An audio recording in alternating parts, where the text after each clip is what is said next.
It's Ann Kaplan from Mom Me, your mama resource from conception to college. Wherever you are on your momming journey, we are here for you. And this week, the theme in the group has been holiday madness, getting things a little bit calmer, even though we're in the midst of this time of the year when things are so crazy and bonkers. And what I want to talk about today is Wednesday, it's my baby mama day. I want to talk about when you're pregnant. The day that I talk to all of you guys out there who are pregnant, getting ready to have a baby, or just had a baby. And I especially want to talk about, when I thought about this week's theme, holiday madness, the first thing that came into my mind was my first pregnancy, because my first baby, my oldest son, was born on December 30th, which means I was real pregnant on Christmas. Right in between Christmas and New Year's was crazy, and I did not fully appreciate how tired and how much nurturing and rest and everything my body was going to need when I was pregnant. And I couldn't travel at that time, right? Because I was about to have a baby. So everybody in the family decided they were going to come to me. And that meant in my mind that I needed to be ready to host Christmas. I needed to be ready. My house had to be decorated, all this stuff. And about 2 weeks before Christmas, my father-in-law was visiting, and I told my husband that I wanted to put up Christmas lights on the house. And I came home from running an errand, and my father-in-law and my husband were trying to put the Christmas lights up on the house without me. And I got so mad. I was like, what are you guys doing? I told you that I wanted to put the Christmas lights up. I didn't ask you to do it. I don't need your help. I'm an independent woman. How dare you? And we got in a huge fight. My husband was literally like flabbergasted, staring at me just like, are you actually telling me that you want me to sit back and do nothing while my 9-month pregnant wife climbs a ladder to hang Christmas lights on the outside of our snowy house in Denver? But in my mind, I was just like, it's cool. I can totally do this, and I don't need patronizing. I don't need anyone to baby me or whatever.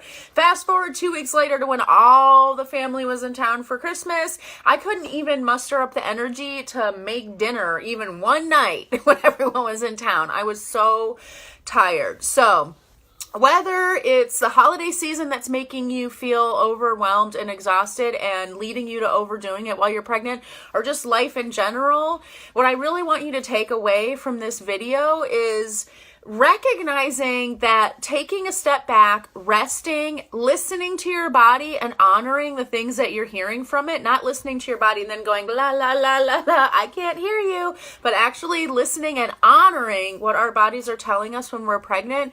It's not lazy. It's not being tough enough. It's none of those things. Like, you're literally growing a human body inside of you right now. It takes so much energy and calories and work and food and all of the things, and you have probably been experiencing that to some degree all pregnancy long. But once you get up to that finish line, it is really, really, really, really important that you rest and listen to your body and start incorporating things like napping and stuff into your life, because at this late stage in your pregnancy, you could literally force yourself to go into labor just by overexhausting yourself and overdoing it. So things, you need to completely redefine your definition of what overdoing it looks like, completely redefine and move the bar for what you expect to accomplish in a day and all of those things. And if you're feeling kind of embarrassed or ashamed or just like lazy or whatever, feeling guilty because you're not like, you know, just kicking ass and taking names the way you are when you're not pregnant, just remember that one of the big things that's happening all day long that you're really not giving yourself credit for is the fact that you're actually physically growing a living creature within you. And that takes a ton of energy. So I literally sometimes have my clients write, if you're a to-do list kind of person and you just can't feel good about yourself unless you have checked off everything on your to-do list, 2 things I really encourage you to put on your to-do list every single day is grow a baby and take a nap, because those are 2 big check marks you can give yourself every day if you decide to. And then taking that rest and taking that nap and stuff like that is not going to feel like a waste of time. It's going to feel like an investment in your baby, which is exactly what it is. So listen to your body, guys. Don't let any time of year, including the holidays, make you feel like you're supposed to be performing at a level that's simply not possible for you right now.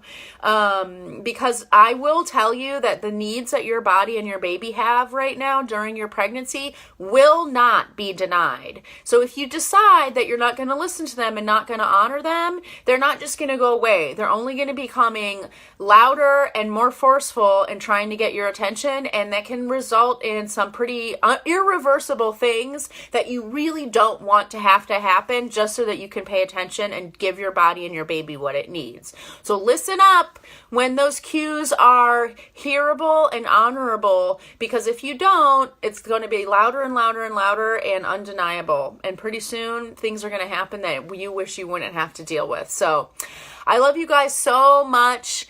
Calm your holiday madness, whether or not you're pregnant, but especially if you're pregnant. Just use this time, this sort of like a hibernation chapter of the year, to literally go into yourself, make a little maybe energetic or emotional cocoon around yourself, and just gestate that baby and kind of get internal and connected with yourself and your baby. And that's enough. That's really, really enough. Have a great week, you guys. I will talk to you again tomorrow. We're going to be doing some tips and tricks on how to calm that holiday madness, whether or not you're pregnant.